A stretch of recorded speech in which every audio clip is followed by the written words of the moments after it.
चंद्रघंटा देवी दुर्गा माता यांच्या नवरूपांपैकी तिसरे रूप आहे, ज्याची पूजा नवरात्रीच्या तिसऱ्या दिवशी केली जाते. चंद्रघंटा देवी हे साहस, शक्ती आणि निस्वार्थ प्रेमाचे प्रतीक आहे.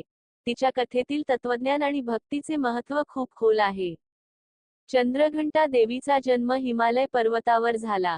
ती देवी पार्वतीच्या रूपात जन्माला आली, ज्यांचे पती भगवान शिव होते. तिचा जन्म एका अत्यंत भक्त, सुसंस्कृत राजाच्या कुटुंबात झाला.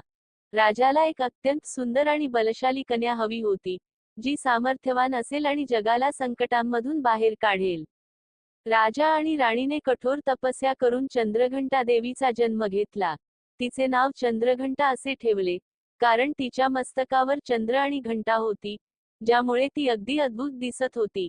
तिचे अस्तित्वच निसर्गाला समृद्ध आणि शांत करणारे होते.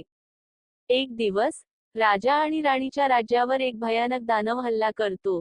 तो दानव, महिषासूर, अत्यंत क्रूर आणि शक्तिशाली होता. त्याने राज्यात आतंक माजवला, सर्व प्रजेला भयभीत केले आणि राजाला हरवले.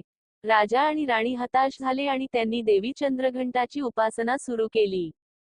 चंद्रघंटा देवीच्या भक्तांनी तिची पूजा सुरू केली, तिच्या चरणी दानवाला हरवण्याची प्रार्थना केली. चंद्रघंटा देवीने या संकटाचा सामना करण्याचा निर्णय घेतला.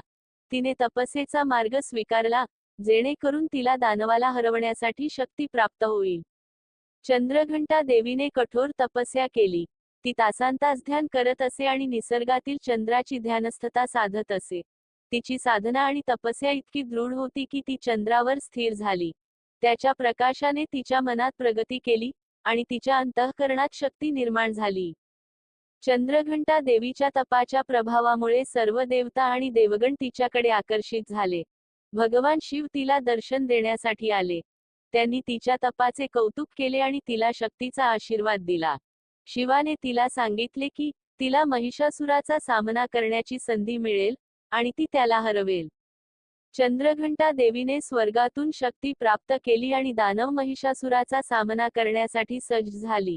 ती आपल्या शरीरावर शेराच्या स्वरूपात अवतरली, ज्यामुळे तिचे साहस व सामर्थ्य अधिक प्रकट झाले. तिच्या हातात चंद्र आणि घंटा होती, ज्यामुळे ती अद्वितीय स्वरूपात दिसत होती. तिने महिषासुराशी युद्ध केले. महिषासुराने तिला भयंकर आकारात टाकले, परंतु चंद्रघंटा देवीने आपल्या तपश्चर्येच्या प्रभावामुळे त्याला जोरदार सामर्थ्याने मात केली. तिने त्याला ताब्यात घेतले आणि त्याच्या आक्रमणांना धूळ चारली. तिचे युद्ध कौशल्य आणि चातुर्य यामुळे महिषासूर हरला. चंद्रघंटा देवीने त्याला पराभूत करून त्याचे बोटे कापले आणि त्याला संपवले. तिच्या विजयाने स्वर्गात आनंदाची लहर पसरली आणि सर्व देवता तिच्या शौर्याचे कौतुक करण्यासाठी एकत्र आले. चंद्रघंटा देवीच्या विजयाने राज्यात शांती व समृद्धी पुनर्स्थापित केली. तिच्या भक्तांनी मोठ्या आनंदात तिची पूजा केली आणि ती सर्वांचा प्रिय देवी बनली. देवीने दानवाचा पराभव करून राजाला परत त्याच्या गादीवर बसवले. राजा आणि राणी तिच्या भक्तीने प्रकट झाले आणि त्यांनी तिचे आभार मानले. चंद्रघंटा देवीने या विजयामुळे भक्तांचे हृदय जिंकले आणि तिला एक शक्तिशाली रूप म्हणून मान्यता मिळाली. ती जगातील प्रत्येक संकटात आपल्या भक्तांना मार्गदर्शन करणारी देवी म्हणून प्रसिद्ध झाली.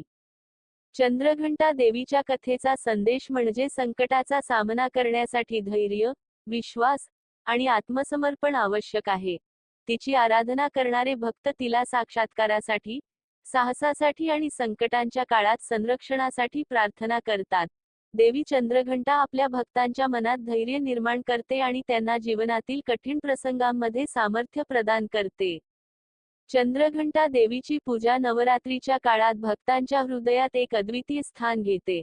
भक्त तिच्या स्मरणात नतमस्तक होतात आणि तिच्या कृपेने सुख, शांती आणि समृद्धीची प्राप्ती करण्यासाठी प्रार्थना करतात. या प्रकारे चंद्रघंटा देवीची कथा एक प्रेरणादायी आदर्श आहे, जो भक्तांना कष्टांमध्ये धैर्य देतो. तिच्या आशीर्वादामुळे भक्त आपल्या जीवनात कोणतीही अडचण पार करून यश प्राप्त करतात. चंद्रघंटा देवी आजही भक्तांच्या हृदयात एक शक्तिशाली प्रेरणा आहे.